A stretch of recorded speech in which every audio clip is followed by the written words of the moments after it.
Hyderabad central യൂണിവേഴ്സിറ്റിയിലെ ഗവേഷക വിദ്യാർത്ഥിയായിരുന്ന രോഹിത് വെമുല ആത്മഹത്യയിൽ അഭയം തേടിയിട്ട് 10 വർഷം കഴിഞ്ഞിരിക്കുന്നു. അന്ന് രോഹിത് വെമുല ആത്മഹത്യാക്കുറിപ്പിൽ കുറിച്ച വരികൾ ഇന്നും തുടർച്ചയായി ഉദ്ധരിക്കപ്പെടുകയാണ്. അങ്ങനെ ഉദ്ധരിക്കപ്പെടുന്നത് നമ്മുടെ ക്യാമ്പസുകളിൽ ജാതിയും നിറവും നോക്കിയുള്ള സാമൂഹിക വിവേചനവും ജാതിവെറിയും നിലനിൽക്കുന്നു എന്നതുകൊണ്ട് തന്നെയാണ്. സാമൂഹിക സാംസ്കാരിക വിദ്യാഭ്യാസ മേഖലകളിൽ രാജ്യത്തിന് മുന്നിൽ നിൽക്കുന്നു എന്ന് അഭിമാനിക്കുന്ന നമ്മുടെ സംസ്ഥാനത്തും ജാതിവെറിയുടെ ഇര കൂടി ഉണ്ടായിരിക്കുന്നു എന്നുള്ളത് നമ്മളെയൊക്കെയും ഞെട്ടിപ്പിക്കുന്നതാണ്. നിധിൻ രാജിൻ്റെ മരണം നമുക്കൊരു വേദന തന്നെയാണ്. വിദ്യാർത്ഥി പ്രതിഷേധങ്ങളും നടക്കുന്നുണ്ട്. ഇന്ന് ഈ സാഹചര്യത്തിൽ നമുക്കൊപ്പം ലീഡേഴ്സ് മോർണിംഗിൽ അതിഥിയായി എത്തിയിരിക്കുന്നത് SFI സംസ്ഥാന അധ്യക്ഷൻ M ശിവപ്രസാദാണ്. നമുക്ക് സ്നേഹത്തോടു കൂടി സ്വാഗതം ചെയ്യാം. ഗുഡ് മോർണിംഗ് ശിവപ്രസാദ്, സ്വാഗതം ഹലോ മലയാളത്തിലേക്ക്. Good morning. ശിവ, ഇപ്പം നിധിൻ രാജിൻ്റെ മരണത്തിൻ്റെ ഒരു പശ്ചാത്തലമാണ്. കുട്ടികൾക്ക് ക്യാമ്പസിൽ നേരിടേണ്ടി വരുന്ന ഓരോരോ കാര്യങ്ങളാണ്. ജാതി അവഹേളനമുണ്ട്, അതേപോലെ തന്നെ വീടിൻ്റെ ചുറ്റുപാടുകൾ പറഞ്ഞുള്ള അവഹേളനമുണ്ട്. എന്തിന് അച്ഛനെയും അമ്മയെയും അവരുടെ രോഗത്തെ പോലും പറഞ്ഞ് കളിയാക്കുന്നു, മാനസികമായി തളർത്തുന്നു, നിറത്തിൻ്റെ പേരിൽ അവരെ ഇല്ലാതാക്കുന്നു. ഇതൊക്കെ പുറത്തു പറഞ്ഞാൽ ഭീഷണിയാണ്, കൊല്ലുമെന്ന് ഭീഷണിപ്പെടുത്തുന്നു, ഇൻറ്റേർണൽ മാർക്ക് തരില്ല എന്ന് പറയുന്നു. ഈ ഇൻറ്റേർണൽ മാർക്കിൻ്റെയൊക്കെ പേരിൽ അധ്യാപകർ വിദ്യാർത്ഥികളെ കോളേജുകളിൽ തളച്ചിടുകയാണോ ശിവ?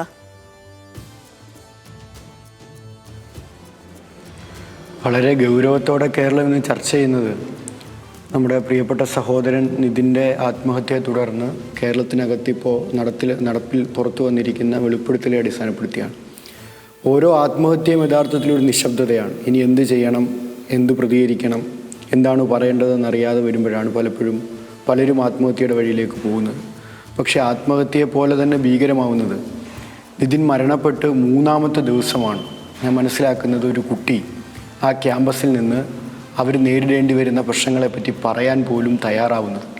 ഈ നിശബ്ദതയാണ് നമ്മളിന്ന് നേരിടുന്ന ഏറ്റവും വലിയ പ്രയാസമെന്ന് ഞാൻ ഈ ചർച്ചയിൽ പറയാൻ ആഗ്രഹിക്കുകയാണ്. ഈ ചർച്ചയിലൂടെ വിദ്യാർത്ഥികളോട് പറയാൻ ആഗ്രഹിക്കുകയാണ്. നമ്മൾ നേരിടുന്ന പ്രയാസങ്ങൾ, നമുക്ക് നേരിടേണ്ടി വരുന്ന വിഷമകരമായ അനുഭവങ്ങൾ, ഏതെങ്കിലും തരത്തിൽ മോശമായുള്ള പെരുമാറ്റങ്ങൾ, അത് അധ്യാപകരിൽ നിന്നായിക്കോട്ടെ, സഹപാഠികളിൽ നിന്നായിക്കോട്ടെ, ചുറ്റുപാടുകളിൽ നിന്നായിക്കോട്ടെ, ഹോസ്റ്റലിൽ നിന്നായിക്കോട്ടെ, ഹോസ്റ്റൽ വാർഡിൽ നിന്നായിക്കോട്ടെ, ബന്ധുക്കളിൽ നിന്നായിക്കോട്ടെ, ആരുമായിക്കോട്ടെ, ആ അനുഭവങ്ങൾ തുറന്നു പറയാൻ നമ്മൾ മനസ്സ് കാണിക്കുന്നത് വരെ നമ്മൾ എക്സ്പ്ലോയിറ്റ് ചെയ്യപ്പെടുമെന്നതാണ് ഈ പുതിയ കാലത്തും നമ്മുടെ വിദ്യാർത്ഥികൾ പലപ്പോഴും മനസ്സിലാക്കാതെ പോകുന്ന പ്രധാനപ്പെട്ട കാര്യം. പലപ്പോഴും തുറന്നു പറയാൻ നമ്മുടെ വിദ്യാർത്ഥികൾ തയ്യാറാവുന്നില്ല.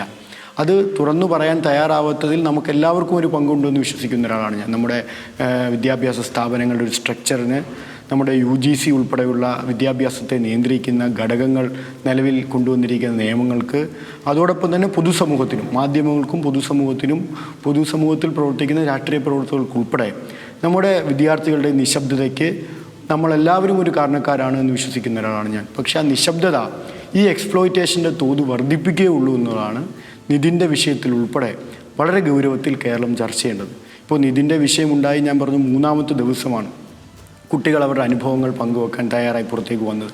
ആ തയ്യാറായി പുറത്തേക്ക് വന്നതിൻ്റെ തന്നെ കാരണം അവിടെ ഉണ്ടായ പ്രതിഷേധങ്ങളാണ്. ഇപ്പം ഇന്നലെ തന്നെ ഇപ്പം നിധിന്റെ ഈ കൂടെ പഠിക്കുന്ന കുട്ടികളൊക്കെ വന്നിട്ട് അവർ പറയുന്നത് ഇനി എന്ത് സംഭവിക്കും എന്നുള്ള കാര്യം ഞങ്ങൾക്കറിയില്ല, ഞങ്ങൾ പരാതിപ്പെട്ടിരുന്നില്ല. ശരിയാണ്, അങ്ങനെ പരാതിപ്പെടാത്തത് ഭയം കൊണ്ടാണ്. ഇപ്പം ഡോക്ടർ റാം എന്ന് പറയുന്ന ആരോപണ വിധേയനായ അധ്യാപകൻ, അയാൾ ഈ കുട്ടികളോട് പരസ്യമായി വെല്ലുവിളിച്ചിട്ടുണ്ട് അത്രേ. അതായത് നിങ്ങൾ വേണമെങ്കിൽ പോയി പരാതിപ്പെട്ടോളൂ, ഇതിനും മുൻപ് ഞാൻ ഇത്തരം പരിപാടികൾ ചെയ്തിട്ടുണ്ട്, ഞാൻ ഒരാളെ കൊന്നിട്ടുണ്ട്, എന്നിട്ട് ഞാൻ പുല്ലുപോലെ വന്നില്ലേ എന്നൊക്കെ ഒരു അധ്യാപകൻ വിദ്യാർത്ഥികളോട് പറയണമെങ്കിൽ എത്ര ക്രിമിനൽ മൈൻഡഡ് ആയിട്ടുള്ള ഒരു വ്യക്തിയാണ് അയാൾ. അല്ലെങ്കിൽ ഒരു അധ്യാപകൻ എന്നൊക്കെ പറയുമ്പോഴത്തേക്ക് നമുക്കറിയാം, ഒരാൾക്ക് വിദ്യ പറഞ്ഞു കൊടുക്കുന്ന, കുട്ടികൾക്ക് വിദ്യ പറഞ്ഞു കൊടുക്കുന്ന ആളാണ് ഇമാതിരി പിള്ളേരെ അധിക്ഷേപിക്കുന്നതും അവരെ മരണത്തിന് വേണ്ടി ഈ നിർബന്ധിക്കുകയും ഒക്കെ ചെയ്യുന്നത്. ശിവ, ഇന്നലെ ഈ സമയത്ത് നമ്മുടെ ലീഡേഴ്സ് മോർണിംഗിൽ മന്ത്രി ശിവൻകുട്ടിയായിരുന്നു അതിഥി. അദ്ദേഹം ഈ വിഷയത്തിൽ പറയുന്നുണ്ടായിരുന്നു, അന്തിച്ചന്തയിൽ വിലപേശുന്നത് പോലെയാണ് സീറ്റ് കച്ചവടം പല കോളേജുകളിൽ നടത്തുന്നത്, ഇതൊന്നും അറിയാത്ത കാര്യങ്ങളല്ല എന്ന്. വിദ്യാർത്ഥികൾ പലരും ക്യാമ്പസിലെയും ഹോസ്റ്റലിലേക്ക് ശോചനീയ അവസ്ഥ ഇന്നലെ നമ്മളോടൊക്കെ തുറന്നു പറഞ്ഞതും കേട്ടായിരുന്നു. നമ്മളിപ്പോൾ ഈ സംസാരിക്കുന്നത് ഒരു സ്വാശ്രയ കോളേജിനെ കുറിച്ചാണെങ്കിൽ പോലും അതൊന്നും ഈ സംവിധാനങ്ങൾക്ക് പുറത്തല്ലല്ലോ. അതെ, നമ്മൾ മനസ്സിലാക്കേണ്ട ഒരു പ്രധാനപ്പെട്ട കാര്യം, ഇപ്പോൾ കേരളത്തിലെ ഉൾപ്പെടെ രാജ്യത്തെ മെഡിക്കൽ വിദ്യാഭ്യാസത്തെ നിയന്ത്രിക്കുന്നതും അതിൻ്റെ പ്രധാനപ്പെട്ട ചട്ടക്കൂടുകൾ നിർമ്മിക്കുന്നതും NMC ആണ്, നാഷണൽ മെഡിക്കൽ കൗൺസിൽ. NMC അടിസ്ഥാനപ്പെടുത്തി കേരളത്തിൽ KUHS ആണ് ഇതിൻ്റെ മാനദണ്ഡങ്ങൾ തയ്യാറാക്കി ഇംപ്ലിമെൻ്റ് ചെയ്തത്. ഈ രണ്ട് സംവിധാനത്തിൽ ഞാൻ തുറന്നു പറയാം, ഈ രണ്ട് സംവിധാനത്തിലും നിലവിൽ നിൽക്കുന്നത് വളരെ ഗൗരവതരമായ പോരായ്മകളും വീഴ്ചകളുമാണ്. അതിൻ്റെ അടിസ്ഥാനപരമായ കാരണമെന്ന് പറഞ്ഞത് ഇതെല്ലാം നിയന്ത്രിക്കപ്പെടുന്നത് ഈ സംവിധാനത്തെ കൈകാര്യം ചെയ്യുന്ന അധ്യാപകരായ ഡോക്ടർമാരെന്ന് നമ്മൾ പറയുന്ന ഈ അധ്യാപകരായി നിൽക്കുന്നവർ തന്നെയാണ് ഈ സംവിധാനം. NMC ആയിക്കോട്ടെ, ഈ KUHS ആയിക്കോട്ടെ, ഇതെല്ലാം നിയന്ത്രിക്കുന്നത്. എന്ന് നമ്മുടെ വിദ്യാർത്ഥികൾ നേരിടുന്ന പ്രശ്നം അവർ പറഞ്ഞല്ലോ. ഇന്നലെ തന്നെ അവിടെ അഞ്ചരക്കണ്ടി മെഡിക്കൽ കോളേജിൽ ഡെൻ്റൽ കോളേജിൽ നിന്ന് പുറത്തേക്ക് വന്ന് ധൈര്യപൂർവ്വം സംസാരിക്കാൻ തയ്യാറായ ഒരു വിദ്യാർത്ഥി പറഞ്ഞത്, ഇപ്പോഴും എനിക്ക് ഭയമുണ്ട്. നിങ്ങളുടെ വാക്കുകൾ തന്നെയാണ് ഞാൻ ഉദ്ധരിക്കുന്നത്. ഇപ്പോഴും എനിക്ക് ഭയമുണ്ട്, പക്ഷേ ഇതിനപ്പുറം ഇനിയൊന്നും എൻ്റെ ജീവിതത്തിൽ സംഭവിക്കാനില്ല. മുന്നോട്ട് വരാൻ പേടിയായിരുന്നു, പക്ഷേ ഇപ്പോൾ ഈ മരണത്തിന് മുന്നിൽ മുന്നോട്ട് വന്നില്ലെങ്കിൽ പിന്നെ എപ്പോഴാണ് വരിക എന്നതാണ് ഇപ്പോൾ പറയാൻ എന്നെ പ്രേരിപ്പിച്ചത്. ഇന്നലെ വൈകിട്ട് നിതിൻ്റെ സഹപാഠിയായ ആർച്ച നമ്മളോട് പ്രതികരിക്കുന്നത് നമ്മൾ കണ്ടു. വളരെ ബോൾഡായി ആ പെൺകുട്ടി പുറത്തേക്ക് വന്നിട്ട്, എനിക്ക് 2 ദിവസമായി ഉറങ്ങാൻ കഴിയുന്നില്ല, ഇനി ഇത് പറഞ്ഞില്ലെങ്കിൽ എനിക്ക് ജീവിക്കാൻ കഴിയുമെന്ന് എനിക്ക് തോന്നുന്നില്ല എന്ന് പറഞ്ഞിട്ട് ആ കുട്ടി പറഞ്ഞത്. അതാ ഇപ്പോൾ നിങ്ങൾ തന്നെ പറഞ്ഞതുപോലെ അയാളൊരു മൃഗമാണ്. അധ്യാപകനെ ഒരു മൃഗം തുല്യനായി അവർക്ക് വിശേഷിപ്പിക്കേണ്ടി വരുന്നത് അവർ നേരിട്ട അനുഭവങ്ങളിൽ നിന്നാണ് നാം മനസ്സിലാക്കുന്നത്. എനിക്ക് ഇന്നലെ വളരെ വ്യക്തിപരമായ ഒരു കുട്ടി അയച്ചൊരു മെസ്സേജ്, ഞാൻ ആ കുട്ടിയുടെ പേര് പറയുന്നില്ല, എനിക്ക് പേഴ്സണലായി അയച്ച മെസ്സേജ് ആയിരുന്നു. ഞാനൊന്ന് വായിക്കാം. ഇത് ഞാൻ പഠിക്കുന്ന, ഇന്നലെ ആ SFI സമരം അവിടെ നടത്തുകയും ആ സമരത്തിൻ്റെ ഒരു പോസ്റ്റർ ഞാൻ ഷെയർ ചെയ്യുകയും ചെയ്തപ്പോൾ എനിക്ക് വന്ന മെസ്സേജാണ്. ഇത് ഞാൻ പഠിക്കുന്ന കോളേജാണ്. അവിടെ കോളേജ് യൂണിയൻ മാത്രമേ ഉള്ളൂ. അവർക്ക് മാനേജ്മെൻറ്റ് പറയുന്നത് അനുസരിക്കാനല്ലാതെ അവർക്കെതിരെ ഒരു ചെറുവിരൽ അനക്കാൻ പോലും പറ്റില്ല. ഇതുപോലൊരു പാർട്ടി ഉണ്ടായിരുന്നെങ്കിൽ എന്ന് പലപ്പോഴും ആലോചിച്ചിട്ടുണ്ട്. അത് സ്റ്റുഡൻസിന് വലിയൊരു സ്ട്രെങ്ത് ആവുമായിരുന്നു. ഇതാണ് നമ്മുടെ സ്വാശ്രയ കോളേജുകളിലെ വിദ്യാർത്ഥികൾ അനുഭവിക്കുന്ന പ്രധാനപ്പെട്ട ഒരു പ്രശ്നമെന്ന് ഞാൻ നിങ്ങളോട് തുറന്നു പറയാൻ ആഗ്രഹിക്കുകയാണ്. കാരണം ഇപ്പോൾ ഞങ്ങളെ സംബന്ധിച്ച് വിമർശനാത്മകമായി നിങ്ങൾ ചർച്ച ചെയ്യുന്നതിലോ കേരളം ചർച്ച ചെയ്യുന്നതിലോ ഞങ്ങളുടെ പ്രവർത്തന രീതിയിൽ പോരായ്മകളുണ്ടെങ്കിൽ ചൂണ്ടിക്കാണിക്കുന്നതിന് ഞങ്ങൾക്ക് പരാതികളില്ല. പക്ഷെ നിങ്ങളൊരു ക്യാമ്പസിനകത്തും ഇടപെടേണ്ടതില്ല. പ്രൈവറ്റ് കോളേജുകളായിക്കോട്ടെ, ഗവൺമെൻറ് കോളേജുകളായിക്കോട്ടെ, എയ്ഡഡ് കോളേജുകളായിക്കോട്ടെ, നിങ്ങളുടെ പ്രവർത്തനങ്ങളാണ് ഇതിൻ്റെ എല്ലാം കാരണമെന്ന് വിശദീകരിക്കപ്പെടുമ്പോൾ, ഈ സംഭവങ്ങൾ നമ്മുടെ മുന്നിലേക്ക് അനാവർത്തനം ചെയ്യപ്പെടുമ്പോൾ എവിടെയാണ് നമ്മുടെ ക്യാമ്പസുകളിലെ യഥാർത്ഥ നിശബ്ദതയെന്നും അവിടെ വിദ്യാർത്ഥി സംഘടനകൾ, വിദ്യാർത്ഥി രാഷ്ട്രീയ പ്രവർത്തനം ഇല്ലാതെ വരുമ്പോൾ കുട്ടികൾക്കുണ്ടാകുന്ന ഒരു മാനസികമായ പിന്തുണക്കുറവ് എത്രത്തോളം വലുതാണെന്ന് പൊതുസമൂഹം വളരെ ഗൗരവത്തിൽ ചർച്ച ചെയ്യണം. ഞാൻ ഉറച്ചു വിശ്വസിക്കുന്നത് അവിടെ ഒരു വിദ്യാർത്ഥി സംഘടനാ പ്രവർത്തനം സജീവമായി ഉണ്ടായിരുന്നെങ്കിൽ നിതിനെ പോലുള്ള വിദ്യാർത്ഥികൾക്ക് ഈ കാര്യങ്ങൾ കുറേ കൂടി മുൻപേ തുറന്നു പറയുന്നതിനും ആ സാഹചര്യത്തിനിടയായ ആളുകളെ ചോദ്യം ചെയ്യപ്പെടുന്നതിനും ഒരു വ്യവസ്ഥിതി അവിടെ ഉണ്ടാകുമായിരുന്നു എന്നതാണ്. പക്ഷേ അതുണ്ടായിട്ടില്ല. ഞാൻ ഇപ്പോഴും നിങ്ങളോട് വളരെ ഗൗരവത്തിൽ പറയുന്നു, എനിക്ക് വന്ന മെസ്സേജുകൾ ആധികാരികമാണെങ്കിൽ ഈ ഡോക്ടർ റാമിൽ മാത്രം ഒതുങ്ങുന്നതല്ല. അഞ്ചരക്കണ്ടി ഡെൻ്റൽ കോളേജിലെ വിദ്യാർത്ഥികളുടെ പീഡനമെന്ന് ഞാൻ വളരെ തറപ്പിച്ച് പറയുകയാണ്. ആ പേര് ഞാനിപ്പോൾ പറയുന്നില്ല. ഒരു കുട്ടി ഇന്നലെ ഇട്ട ഫേസ്ബുക്ക് പോസ്റ്റ്, ഇപ്പോൾ പുറത്ത് വന്നിരിക്കുന്നത് പാത്തോളജി ഭരിച്ചിരുന്ന രാജാവിൻ്റെ വിവരങ്ങളാണ്. ഇനി ഓർത്തോ ഭരിക്കുന്ന രാജാവിൻ്റെ വിവരങ്ങൾ പുറത്തു വരാനിരിക്കുന്നതേ ഉള്ളൂ. ഒരു കുട്ടിയുടെ സ്റ്റാറ്റസാണ്. എന്നോട് ഒരു കുട്ടി വളരെ പേഴ്സണലായി മെസ്സേജ് അയച്ച് അവിടെ തന്നെ പഠിപ്പിക്കുന്ന ഒരു അധ്യാപകൻ്റെ പേര്, ആ കുട്ടി ഇപ്പോൾ പഠനം പൂർത്തിയാക്കി, ആ കുട്ടി പഠിച്ചിരുന്ന സമയത്ത് നേരിടേണ്ടി വന്ന മൃഗീയമായ പീഡനങ്ങൾ, അതായത് റെക്കോർഡ് ഉൾപ്പെടെ തൻ്റെ രക്ഷിതാവിൻ്റെ മുന്നിൽ വെച്ച് കീറിയെറിഞ്ഞ അനുഭവങ്ങൾ, അതിനുശേഷം ആ കുട്ടിയോട് മോശമായി പെരുമാറിയത് ഉൾപ്പെടെ എന്നോട് പറഞ്ഞു. ഞാനത് ഈ ചർച്ചയിൽ വെളിപ്പെടുത്താൻ ആഗ്രഹിക്കാത്തത്, ഞങ്ങൾ ആഗ്രഹിക്കുന്ന അവർ തന്നെ ഇത് പൊതുസമൂഹത്തോട് വെളിപ്പെടുത്തണമെന്നാണ്. ആ കുട്ടി വെളിപ്പെടുത്താത്ത ഘട്ടത്തിൽ ഞങ്ങളിത് പറയുന്ന കാര്യം ആലോചിക്കും. പക്ഷേ ഇപ്പം നമ്മുടെ പൊതുസമൂഹം ഇത് സംസാരിക്കുന്നത്, ഞാനും ശിവയും ഇരുന്ന് ഇപ്പം ഇക്കാര്യങ്ങൾ സംസാരിക്കുന്നതും ഒക്കെയും ഇത്തരം അധിക്ഷേപങ്ങൾ ചർച്ച ചെയ്യാൻ ഒരു അത്യാഹിതം സംഭവിക്കേണ്ടി വരുന്നു എന്നുള്ളതാണ്. അതുവരെ ഇതെല്ലാം മൂടി വയ്ക്കപ്പെടുകയും ഒരു അത്യാഹിതം നടന്നതിനു ശേഷം ഈ പ്രതികരണങ്ങൾ നടത്തുകയും ചെയ്യുന്നു എന്നുള്ളതാണ് നമ്മുടെ ഒരു വല്ലാത്തൊരു യാഥാർത്ഥ്യം. പഠിപ്പിക്കുന്ന അധ്യാപകർ കുട്ടികളെ അവഹേളിച്ചാൽ, അത് ശ്രദ്ധയിൽപ്പെടുത്തിയാൽ അവരെ എന്തിനീ മാനേജ്മെൻറ്റ് സംരക്ഷിക്കണം എന്നുള്ളത് ഒരു ചോദ്യം. മറ്റൊന്ന്, ഈ കുട്ടികളെയൊക്കെയും ഇങ്ങനെ അവരെ ഓപ്പണായിട്ട് ചലഞ്ച് ചെയ്യാൻ, നിങ്ങൾ എനിക്കെതിരെ പോയി പരാതിപ്പെടൂ, ഞാൻ അതെല്ലാം അതിജീവിച്ച് ഞാൻ തിരികെ എത്തും, ഞാൻ നിങ്ങൾക്ക് കാണിച്ചു തരാം എന്നൊക്കെ പറഞ്ഞ് ഒരു അധ്യാപകന് ഒരു വിദ്യാർത്ഥി കൂട്ടത്തിന് മുന്നിൽ ചലഞ്ച് ചെയ്യാൻ കഴിയണമെങ്കിൽ അയാൾക്ക് എവിടെ നിന്നാണ് ഈ ഒരു വിശ്വാസം, അല്ലെങ്കിൽ അയാൾക്ക് എവിടെ നിന്നാണ് ഈ ഒരു സംരക്ഷണം കിട്ടുന്നത്? എവിടെ നിന്നാണ് ഈ വിശ്വാസം വരുന്നത്? നമ്മുടെ ഒരു മൈൻഡ് സെറ്റിൽ നിന്നാണ്. ഞാനത് നിങ്ങളും കൂടി ചർച്ച ചെയ്തുകൊണ്ട് പറയാം. ഒരു മൈൻഡ് സെറ്റിൽ നിന്നാണ്. എന്താ മൈൻഡ് സെറ്റിൻ്റെ പ്രശ്നം? ഒരു അധ്യാപകനും വിദ്യാർത്ഥിയുമായി ഒരു തർക്കമുണ്ടായാൽ ഒരു അഭിപ്രായ വ്യത്യാസവും അധ്യാപകർ പലപ്പോഴും അംഗീകരിക്കാറില്ല. അനുസരണക്കേടെന്നാണ് അധ്യാപകർ വിളിക്കാറുള്ളത്. ഒരു വ്യത്യസ്തമായ ശബ്ദം ഒരു അധ്യാപകനോട് വിദ്യാർത്ഥി ഉയർത്തിയാൽ ആ വിദ്യാർത്ഥിയോടൊപ്പം നിൽക്കുക എന്നതല്ല നമ്മുടെ പൊതുസമൂഹത്തിൻ്റെ സ്വാഭാവികമായ പ്രജുഡിസ്ഡ് മൈൻഡ് സെറ്റ് എന്ന് നമുക്ക് അംഗീകരിക്കേണ്ടി വരികയാണ്. വിദ്യാർത്ഥികൾ അധ്യാപകരോട് തർക്കിക്കാൻ പാടുള്ളവരല്ല. വിദ്യാർത്ഥികൾ അധ്യാപകരെ ചോദ്യം ചെയ്യാൻ പാടുള്ളവരല്ല. വിദ്യാർത്ഥികൾ അധ്യാപകർ എന്തു പറഞ്ഞാലും അനുസരിക്കേണ്ടവരാണെന്ന പ്രജുഡിസ് മൈൻഡ് സെറ്റിനാണ് ഈ കേരളത്തിലെ ഏറ്റവും ലിറ്ററേറ്റായ പൊതുസമൂഹത്തിൽ ആദ്യം മാറ്റം വരേണ്ടത്. അധ്യാപകർ വിശുദ്ധ പശുക്കളല്ല എന്നൊക്കെ ഞങ്ങൾ മുദ്രാവാക്യം വിളിക്കാറുണ്ട്. പലപ്പോഴും ആ മുദ്രാവാക്യങ്ങൾ പല ഘട്ടങ്ങളിലും വിമർശിക്കപ്പെട്ടിട്ടുണ്ട്. പക്ഷേ ഈ പുറത്തു വരുന്ന അനുഭവങ്ങൾ തെളിയിക്കുന്നത് അതല്ലേ? ഞാൻ ചോദിക്കുന്ന അധ്യാപകനോട് ഒരു വിയോജിപ്പ് രേഖപ്പെടുത്താൻ നമ്മുടെ നാട്ടിലൊരു കുട്ടി, ഒരു വിദ്യാർത്ഥിക്ക് അവസരം ലഭിക്കാതെ പോകുമ്പോൾ അവൻ നേരിടേണ്ടി വരുന്ന വിവേചനങ്ങൾ തുറന്നു പറയാൻ അവൻ്റെ മാനസികമായ ധൈര്യത്തിലാണ് കുറവുണ്ടാവുന്നത്. അവനിത് തുറന്നു പറയാൻ ധൈര്യം ഉണ്ടാവണ്ടേ? അവന് തുറന്നു പറയാൻ ധൈര്യം ഉണ്ടാവണമെങ്കിൽ പൊതുസമൂഹത്തിൽ വിദ്യാർത്ഥി പറയുന്നതും അധ്യാപകനെതിരെ പറഞ്ഞാൽ വിദ്യാർത്ഥി പറയുന്നതും ശരിയാണല്ലോ എന്ന് ചിന്തിക്കാൻ കഴിയുന്ന ഒരു മാനസികാവസ്ഥ നമ്മളും വികസിപ്പിച്ചെടുക്കേണ്ടതായിട്ടുണ്ട്. അതിൽ ഗൗരവമായി നാം കാണേണ്ടത് അധ്യാപകർ എങ്ങനെയാണ് വിദ്യാർത്ഥികളെ പലപ്പോഴും നിയന്ത്രിക്കാൻ ശ്രമിക്കുന്നത്. ഇപ്പോൾ ഒരു ഹോംവർക്ക് ചെയ്യാത്തതിൻ്റെ പേരിൽ അധ്യാപകൻ ഒരു വിദ്യാർത്ഥിയെ കുറ്റപ്പെടുത്തിയാൽ നമുക്ക് അംഗീകരിക്കാം. പരീക്ഷയ്ക്ക് മാർക്ക് കുറഞ്ഞതിൻ്റെ പേരിൽ അല്ലെങ്കിൽ പഠിക്കാത്തതിൻ്റെ പേരിൽ അവൻ നന്നാവണം ഉദ്ദേശത്തോട് ഒരു വഴക്ക് പറഞ്ഞാൽ അത് ഒരു കുട്ടിയുടെ ഭാവിയെ കരുതി നമുക്ക് അംഗീകരിക്കാം. പക്ഷേ അതിനപ്പുറമായി എന്ത് ഞാൻ പറഞ്ഞാലും ഡിക്റ്റേറ്റർഷിപ്പ് പോലെ, ഒരു ഏകാധിപതിയെ പോലെ എന്ത് ഞാൻ പറഞ്ഞാലും അതെല്ലാം അനുസരിക്കാൻ വിധിക്കപ്പെട്ട പാവക്കുട്ടികളാണ്. ഒരു മതിലിനകത്തെ ആട്ടിൻപറ്റങ്ങളെപ്പോലെ ഞാൻ തെളിയിച്ചുകൊണ്ട് കിടക്കും നിങ്ങളെ എന്നൊരു അധ്യാപകൻ പ്രഖ്യാപിച്ചാൽ അതിനെ എങ്ങനെ നമുക്ക് അംഗീകരിക്കാൻ കഴിയും? ഇപ്പോൾ എന്താ പ്രശ്നം?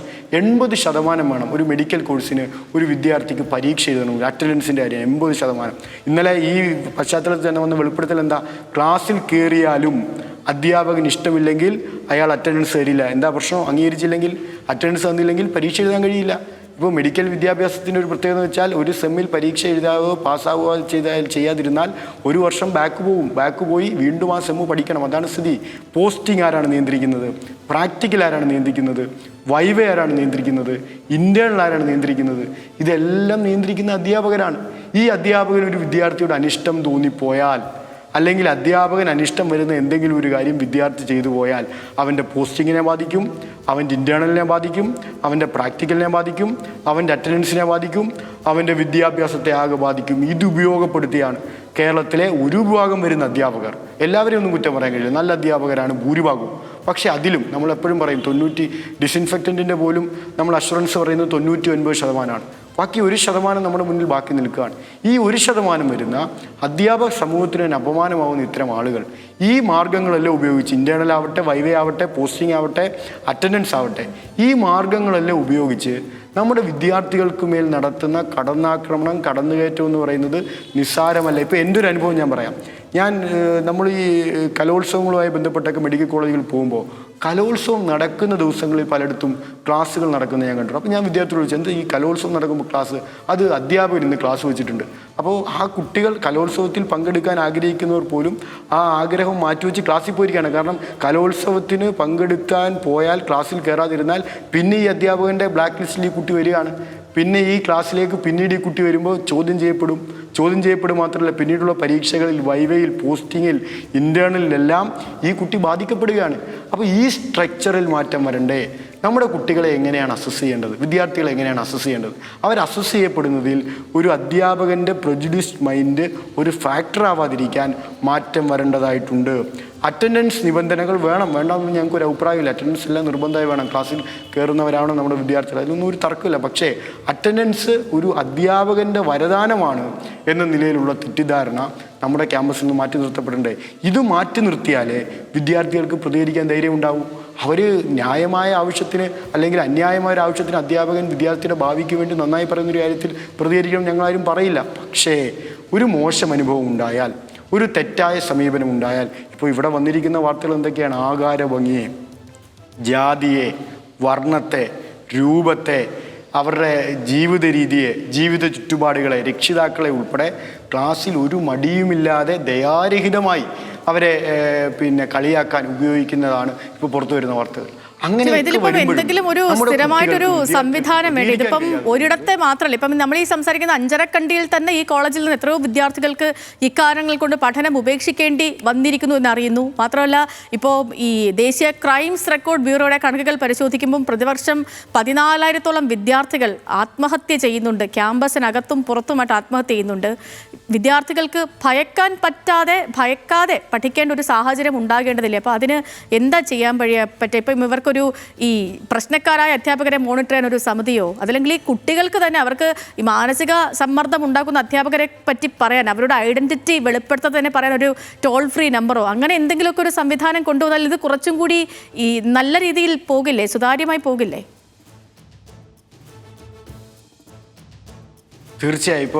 ഇപ്പോൾ നിങ്ങൾ നാഷണൽ ക്രൈംസ് റെക്കോർഡ് ബ്യൂറോ ഒക്കെ കണക്ക് പറഞ്ഞതുകൊണ്ട് ഞാനൊരു കാര്യം പറയാം. ഇപ്പോൾ നമ്മൾ ഈ ചർച്ച ആരംഭിച്ചത് രോഹിത് വെമുലയിൽ നിന്നാണ്.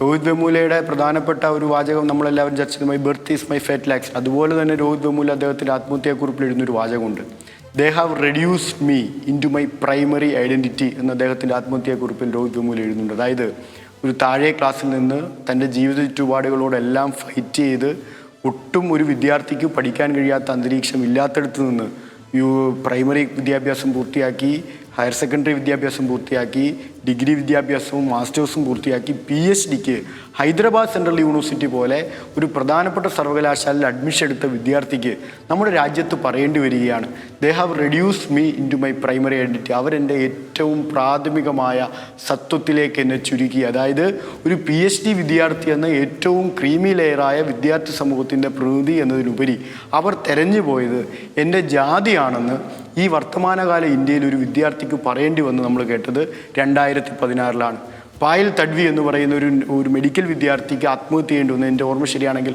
2018 ഈ വിദ്യാർത്ഥികൾ മാത്രമല്ല, ഇപ്പോൾ നിതിൻ രാജ് ഉൾപ്പെടെ, ഇപ്പോൾ അവസാന ശ്രേണിയിലേക്ക് കൂട്ടിച്ചേർത്തപ്പെട്ട നിതിൻ രാജ് ഉൾപ്പെടെ രാജ്യത്ത് എണ്ണമറ്റ നിലയിൽ ഈ ജാതി വിവേചനങ്ങൾ ഉയർന്നു വരുന്ന കാഴ്ച വളരെ വളരെ ഞെട്ടിക്കുന്നതാണ് എന്ന് പറയാതിരിക്കാൻ നമുക്ക് കഴിയുന്നില്ല. അതിൻ്റെ ഒരു പശ്ചാത്തലം നാം മനസ്സിലാക്കേണ്ടത്, ഇതിൻ്റെ റീസൺ സാമൂഹ്യമല്ല, ഇറ്റ്സ് പ്യുവർലി പൊളിറ്റിക്കൽ. ഇത് പൊളിറ്റിക്കലായി രാജ്യത്ത് ബിൽഡ് ചെയ്യപ്പെടുന്ന ഒരു നറേഷൻ, ആ നറേഷനാൽ സ്വാധീനിക്കപ്പെടുന്ന മാനസികാവസ്ഥയാണ് രാജ്യത്ത് ഈ ജാതി വിവേചനങ്ങളിലേക്ക് നയിക്കപ്പെടുന്നതെന്നത് ഒരു തർക്കവുമില്ല, നമ്മൾ അംഗീകരിക്കേണ്ട കാര്യമാണ്. പലരും പറയാൻ ശ്രമിക്കുന്നത് ഇതൊരു സാമൂഹികമായ പിന്നോക്കാവസ്ഥയെപ്പറ്റി സംബന്ധിച്ചുയർന്നു വരുന്നത് അല്ല. അതിൻ്റെ കാരണവും ഞാൻ വിശദീകരിക്കാം. നമ്മൾ പരിശോധിക്കേണ്ടത്, രാജ്യത്ത് പുറത്തു വന്ന കണക്കുണ്ട്.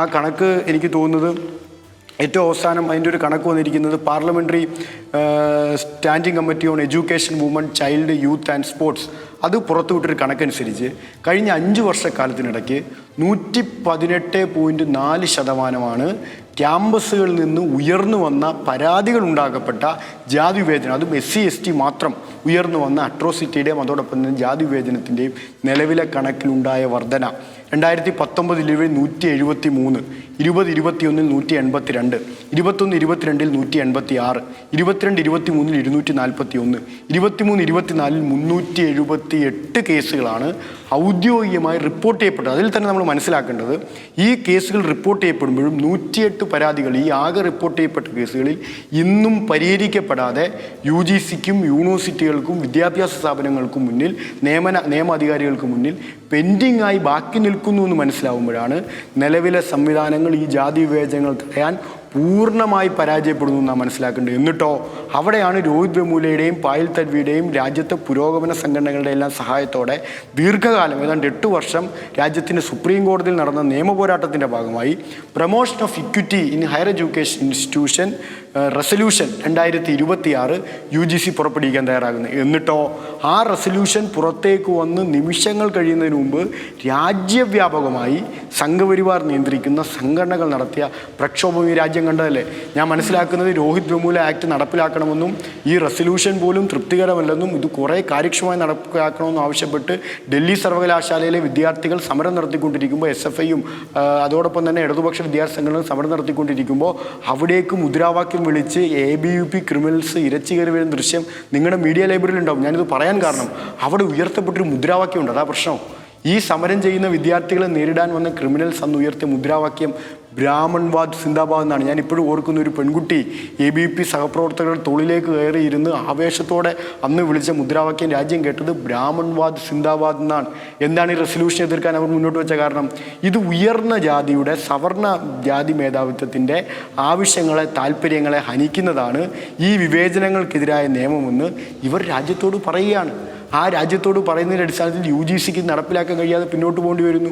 സുപ്രീം കോടതിക്ക് പ്രശ്നങ്ങൾ നിരവധി നിലനിൽക്കുന്നുണ്ട്. ശിവ, സമയപരിമിതി കൊണ്ട് ഇടപെടുന്നതാണ്. ഒരൊറ്റ കാര്യം കൂടി ചോദിച്ച് അവസാനിപ്പിക്കാം. ഞാനിപ്പം ഈ അഞ്ചരക്കണ്ടി കോളേജിൽ ഡോക്ടർ റാമോ സംഗീതയോ മാത്രമല്ല ഒരുപാട് പേര് അവിടെ ഉണ്ടെന്ന് മനസ്സിലാക്കുന്നു. കാരണം സ്റ്റാഫ് റൂമുകൾ അധിക്ഷേപ കേന്ദ്രങ്ങളാകുന്നു എന്ന് നിധിന്റെ ഓഡിയോ സന്ദേശം നമ്മളൊക്കെ കേട്ടു. അപ്പോൾ അതിനർത്ഥം ഇനിയും ഏതൊക്കെയോ പുഴുക്കുത്തുകൾ അതിനകത്തുണ്ട്. എന്താണ് SFIയുടെ അടുത്ത നീക്കം ഈ വിഷയത്തിൽ?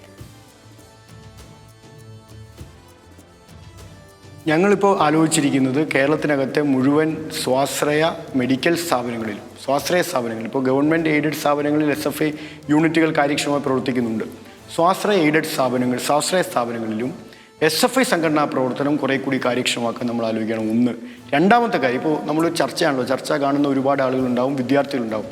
അവരോട് ഞങ്ങൾക്ക് പറയാനുള്ളത്, നിങ്ങൾക്കെന്ത് ബുദ്ധിമുട്ടും ആയിക്കോട്ടെ, അത് അധ്യാപകനെ സംബന്ധിച്ചായിക്കോട്ടെ, സഹപാഠികളെ സംബന്ധിച്ചായിക്കോട്ടെ, നിങ്ങൾ ജീവിക്കുന്ന സാഹചര്യം നിങ്ങൾക്ക് നേരിടുന്ന ബുദ്ധിമുട്ടായിക്കോട്ടെ, നിശബ്ദമായി ദയവ് ചെയ്തിരിക്കരുത്.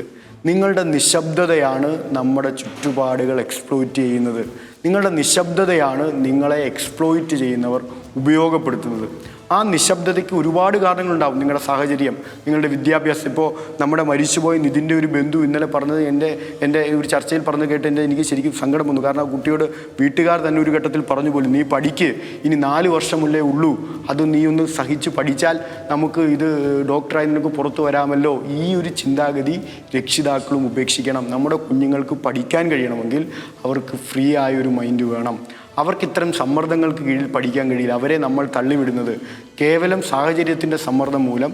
ഇപ്പോൾ നിങ്ങളിതെല്ലാം മറന്ന് നിങ്ങൾ തൽക്കാലം അവരോട് ചേർന്ന് നിന്ന് നിങ്ങളെ ഉപദ്രവിക്കുന്നവരെ തൽക്കാലം തിരിച്ച് ഒന്നും പറയാതെ നിങ്ങളിതെല്ലാം കേട്ട് നിന്നാൽ തൽക്കാലം നിങ്ങൾക്ക് പഠിച്ച് പൂർത്തിയാക്കാമെന്ന് നമ്മൾ കുട്ടികളോട്, വിദ്യാർത്ഥികളോട് പറഞ്ഞു കൊടുക്കുമ്പോൾ അതല്ല ഇതിൻ്റെ ഫൈനൽ സൊല്യൂഷൻ എന്ന് പൊതുസമൂഹവും രക്ഷിതാക്കളും എല്ലാം മനസ്സിലാക്കേണ്ടതായിട്ട് ഇത് തുറന്നു പറയേണ്ടതാണ്. അവർ നേരിടുന്ന അക്രമങ്ങൾ, അവർക്ക് നേരിടുന്ന വിവേചനങ്ങൾ തുറന്നു പറയാൻ ഒരാൾ ധൈര്യം കാണിച്ചാൽ ആ ഒരാളുടെ ധൈര്യത്തിന് പുറകിൽ ആയിരക്കണക്കിന് വിദ്യാർത്ഥികളുടെ ജീവിതം സുഖകരമാവുന്നതാണ്. അങ്ങനെ തന്നെയാണ് കാര്യങ്ങൾ. അപ്പം ശിവ, ഒരുപാട് സന്തോഷം ഞങ്ങൾക്കൊപ്പം ജോയിൻ ചെയ്തതിന്. നല്ലൊരു ദിവസം കൂടി ആശംസിക്കുക. നല്ലൊരു വിഷുക്കാലം കൂടി ആവട്ടെ.